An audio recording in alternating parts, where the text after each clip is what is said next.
Girlfriend আছে কার কার দেখি হাত তোলো। মাশাআল্লাহ, সাহস আছে ওদের, বুকের পাটাস।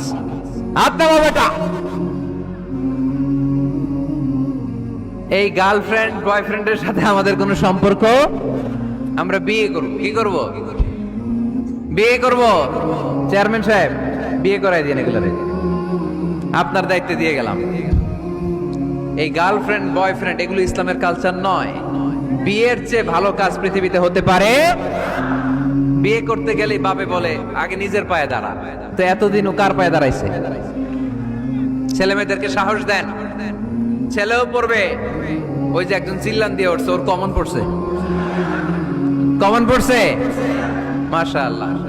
গার্ডিয়ানরা যারা আছেন ওদের দুঃখ কষ্ট একটু বুঝেন আপনারা, মিলাই দিয়েন ওদেরকে, বিয়ের পিড়িতে বসায় দিয়েন।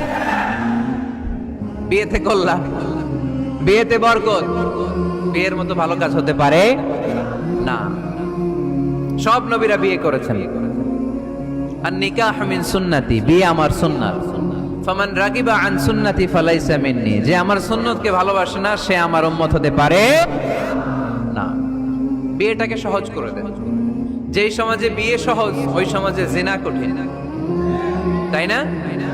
যেই সমাজে জিনা সহজ ওই সমাজে বিয়ে কঠিন। আমাদের সমাজে জিনা করা সহজ, বিয়ে করতে লাগে 10 লাখ, জিনা করতে লাগে 1000, ঠিক কি না? 10 লাখ টাকা ছাড়া বিয়ে করা যায় না। এটা লাগবে, ওইটা লাগবে, এই দাও, ওই দাও, মোহর দাও, বিশাল অঙ্কের মোহর। 10 লক্ষ টাকা ধার্য না করলে মেয়ে দিবে না, এরকম আছে না নাই? না, এগুলো আসলে ইসলামিক কালচার না। ছেলের বাবা মেয়ের বাবা উভয়কে আমি বলি বিয়েটা সহজ করে দেন, সহজ করে দেন। ছেলে পড়াশোনা করুক, সমস্যা নাই, মেয়েও পড়ুক, কিন্তু তারা পবিত্রভাবে তাদের সম্পর্ককে মেনটেন করুক, ঠিক কিনা? তাদের এই যৌবনের তাড়নায় যে পাপের সাথে জড়াবে তার পার্সেন্টেজ গুণা বাবা হিসেবে আপনার কাঁধেও আছে না নাই?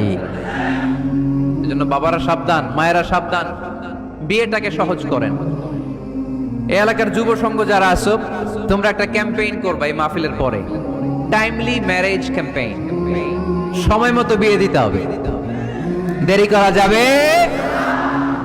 বাপ মা বুঝে না, একজনকে হুজুর আব্বাই বুঝে না। গার্ডিয়ান যারা আছেন একটু সদয় হন। ওরা যে পাপের সাথে, পাপের রাস্তা যে ওরা চিনে যাচ্ছে, পাপের পথে যে জড়িয়ে যাচ্ছে, আল্লাহর সুপ্রিম কোর্টের কাঠগড়ায় আসামি করে আল্লাহ সেদিন আপনারে দাঁড় করাবে।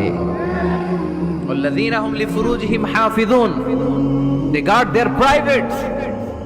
মুকদ্দামাতুল হারামে হারাম, এট এ গ্ল্যান্স। একটা নারীর দিকে চোখ পড়ে যাওয়া এটা হারাম না, কিন্তু এই চোখ পড়ার কারণে এটা জেনার দিকে নিয়ে যাবে, এজন্য এটাকেও হারাম করেছে কে? মুকদ্দামাতুল হারামে হারাম, এই নজরটা বড় খারাপ। আর নাযার সাহামুন মাসমুমুন মিন সিহামি ইবলিস, এই নজর হচ্ছে শয়তানের বিষ মাখানো তীরের মধ্যে থেকে একটা ভয়ঙ্কর তীর। এই তীর দিয়ে শয়তান যুবক আর যুবতীদেরকে কাবু করে ফেলে। আমরা শয়তানের হাতে ধরা দিতে চাই না, আমরা বিয়ের মতো পবিত্র বন্ধনে আবদ্ধ হতে চাই, ঠিক কি না?